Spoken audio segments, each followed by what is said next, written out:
Hi, my Okay. name is Koku with blackfilm.com, and I'm here with Tonia Ms. Taylor. I'm going to call you Miss T.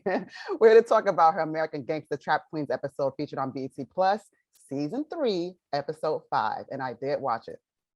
Oh, You have such a remarkable story, and I mean, you know, if people don't know, well, people who know, you are a legend in your own right as well, and you were around a lot of legends coming up. Talk about growing up in Harlem and what that was like during that era.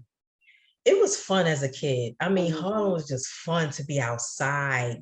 I grew up in the same block and building as Kim Fields, mm, Al Fan, who actually probably got her and her mother Chip Fields started. And they used to put these shows on when we lived in 133rd Street. It was just always fun, mhm, as a kid growing up. mhm. It was more community, family oriented. So yeah, it was good. So when I was watching your documentary, one of the things that you said that really just kind of resonated with me, that I thought was very honest, is that you said when you're in the drug game, you don't necessarily even realize the type of destruction that you're laying out. You have to like reflect on and ruminate on some of the choices that you made. You know, what did it feel like when you started to kind of really realize the impact of what you had been doing? Honestly, I didn't really realize that until after. And I think as far as the game itself, when I Mhm, lost my brother, that's when I felt like, you know what? I can't do this no more. It's not fun because the streets and the game was fun, getting money, just mhm, doing what you want to do. It was fun. But once he died, I really felt like, okay, death is final. mhm. Even though so many people around me had already passed away and been killed, like I've lost a lot. But when I lost him, It was different. yeah, it Mhm. it definitely hit different, and I was like, okay, this is it for me. And then you start to reflect on, wow, all the stuff that we've done, and then you think back on the people who got caught up on drugs and stuff like that. Even if they didn't buy it from me, I still was in that, Yeah. you know, that helped to that destruction. So yeah. I thought it was interesting when your daughter was saying, like, she's like, you know, I saw how men were talking to other women and they were being disrespectful, but your daughter was saying she kind of knew, like, my mom is somebody and I don't really know who she is, but she's somebody because these men are not talking down to her. They're talking to her like she's an equal or a boss. I thought that was Yeah. very interesting for her to come Yeah. of age and become aware of that as she got older. Yeah, because I've been around, even though one person, a couple of people wasn't really actually mentioned in it, but I've been around some influential men from the Hmm. streets, dangerous. Hmm. And, I guess people was like, it was times where people would be like, or always, they knew that I was somebody that you just couldn't disrespect. And also, I'm a very strong woman myself. Yeah. I'm very like, that's not happening. Even in a relationship, I'm not taking nothing from nobody. I know Yeah. that's right. But I really there's just so much about this. Like I literally just taking notes, just taking in your story. But you got to a point where you were even saying like just death became a part of the game. Like to have to normalize something, just knowing that people are going to eventually be killed, or to normalize having to sort of watch your back at all times because someone wants to take your spot. I mean, that has to be an awful anxiety. Like I get anxiety on a daily basis about a lot of things, but that's a different type of anxiety to have to live with. It's unfortunate that in the urban community, seeing people killed all the time is normal. Hmm. When you have people in other places never even knew anyone who even got murdered. Hmm. So for us to see that over and over again, it's like, okay, oh, so and so got killed today, and it's just very casual. Hmm. And you wonder, like, wow, why does it have to be that way? Because again, you kill somebody, you cannot bring them back. Hmm. Killing one person destroys an entire family. It can destroy an entire community because you don't know Hmm. what that But person meant to someone. hmm. So yeah, growing up back then, it's like, wow, why was that just a part of life for us, in our community? But that's just the way it was. And it was like, okay, nothing. But until it really hits home, that's when you like, oh, okay, I don't like this. Like, this is not it. So yeah. Yeah. I mean, I had already been familiar with the real 50 Cent story to some extent, but I wouldn't have never have imagined that you were a person that actually saw him get shot. And of course, you yourself, you know. Well, actually, Kelvin is the original 50 Cent from Brooklyn. I never Oh, knew him. okay, My 50 Cent was actually named after him. okay. Yeah, so I saw him get killed, and he was a friend of mine. We went to kindergarten together and grew up together. Me, his sisters, they gave me their blessing, because anytime I speak about their family, I Mhm. always go to them first and let them know what I'm doing out of respect, because you have to relive that over and over again, and they Yeah. miss it. So Mhm. out of respect, I always let them know, listen, I'm gonna talk about 50. They always say, do what you gotta do. And I'm thankful to them for that. But yeah, having to relive that over and over again, it's like, Mhm. it's a lot. And for me to witness him getting killed, that was a lot for me too. That's horrible. There are aspects of course, of the life you could probably look back on and I see that you had like a lot of good times. I always wonder, like, when you make that kind of money, like, when is enough money enough? I mean, the type of money you're talking about, it's just like astronomically more than I could ever imagine. And you were doing this on a daily basis. And they talked about, like, on shifts, you were making like $100,000 in a shift. I don't understand this on a daily basis. Yeah, I don't understand it either. I can't understand it either. It's and I kind of say that today, like I try to encourage people to do, even if you make a little bit, take that Yeah. and go open up a little hole in the wall and sell socks or something. Mhm. Only because and back then, you can imagine, we were young and we just probably thought it will never stop. Mhm. Think the money is never going to stop, so you just buying everything and doing whatever. We were a lot of us wasn't fortunate enough to have somebody in our ear as far as when it came to real estate or doing or investing. Mhm. We were just spending it again because you just thought it was coming so fast. It's like it was never going to stop. So yeah, it's definitely a lot of money. We were probably temporarily insane for just spending and being able to travel and just do certain things, and or just dress, make sure all your friends ate, things like that. It was just like, I can't even think of the word for it. It was just Mhm. craziness. No, it's interesting because even as with respect to the documentary and as you talk about it, I think that what's a wonderful thing about you is that, I mean, you never, you're a kind person. Like, we can see that, especially with the work that you're doing now, and even when you were in the game, there's just a certain kind of personalities and characters.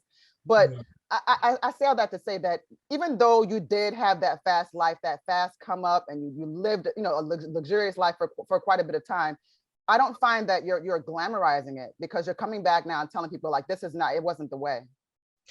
It was very important to me. I mean, I was probably one of the hardest people to work with, but then they was like, they understood me because I Mm. was dead set on them not glorifying it, because I Yeah. wanted to focus more on the loss, the Mhm. fact that I got robbed, being around certain individuals, I got shot. So it was very, very important to me, that they focused on that part of the game. You could get money all day, but once a life is lost, that's it. You can't bring it Mhm. back. Permanent. So yeah, I definitely was big on that. And they'll be like, oh yeah, Miss T was like, oh, and for certain people who didn't come from our era or our neighborhoods or our community, people of other colors, I needed them to understand our culture, Mhm. and maybe why we did it. Like, I didn't have to do it. I had both of my parents. I wanted for nothing. I never went hungry. We never had those problems. I never wore hand-me-downs. I did it because I was greedy. Yeah. What my father and my mother always instilled. I had a Jamaican father. So when he Mhm. was home, I was like, but when he went to Kingston, and when I saw those barrels in the house about to go to Kingston, Jamaica, I ran amok. It was like, uh-oh, it's on. So, but I tell people, as long as you instill good ethics and morals in your kids, we don't forget. We Mhm. will remember. The point is, you got to do your job and teach that. Mm. So yeah. Mhm. And then I saw that you were speaking to inmates and just making sure that people, once they are, transition out of prison, that Yeah. they continue to do the work to better themselves and not go back into a life of crime. I thought that was also really powerful. Yes, definitely. I speak to them. I also speak to the youth, because maybe I Mhm. could kind of get them before they really get.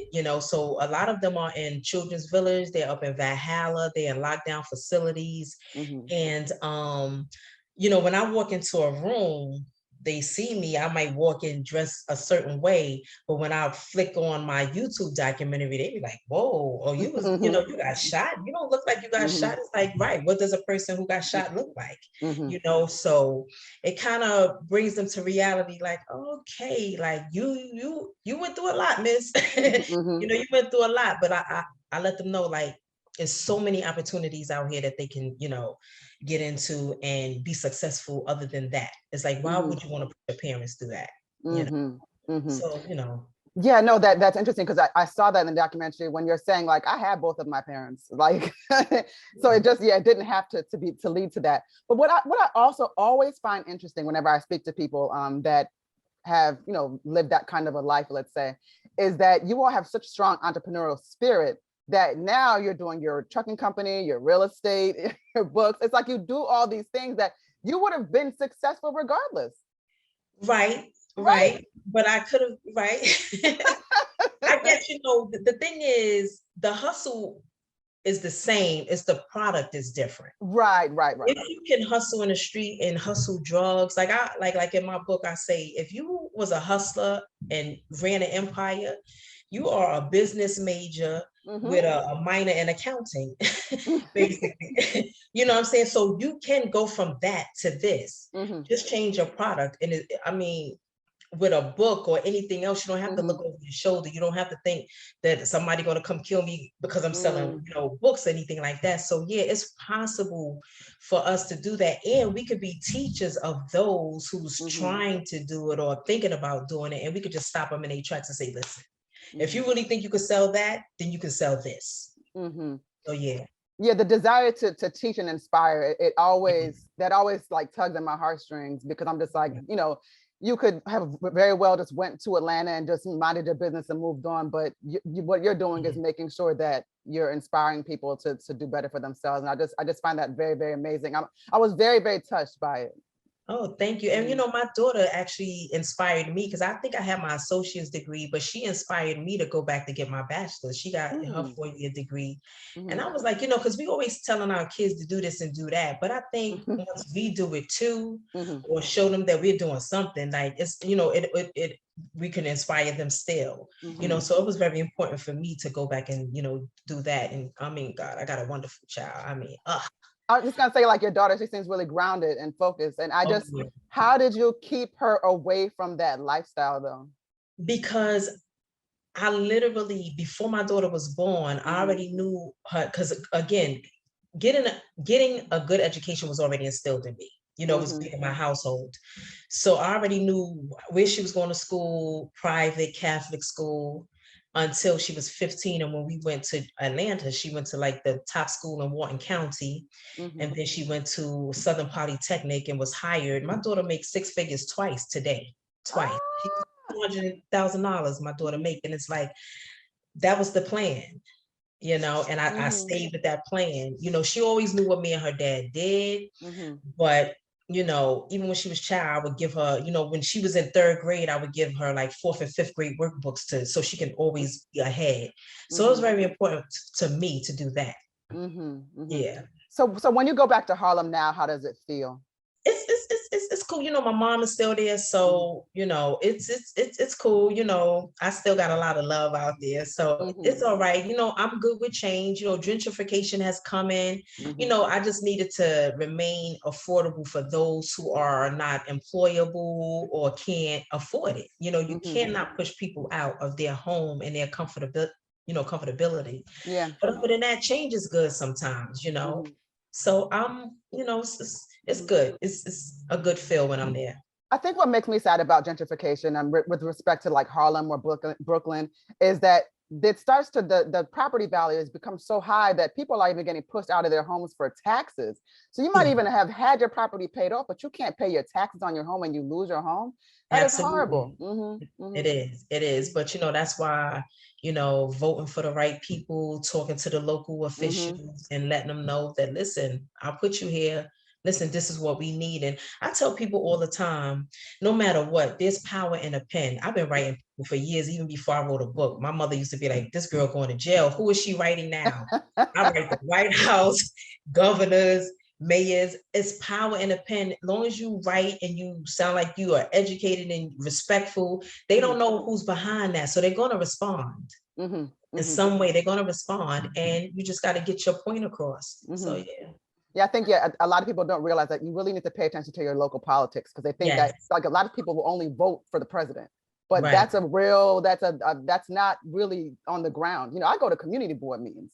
Right. I'll raise my hand and speak. You know, I want to know what's going on. Yeah. Right. I definitely pay attention to what you're saying there. What would you like people to get out of your story ultimately?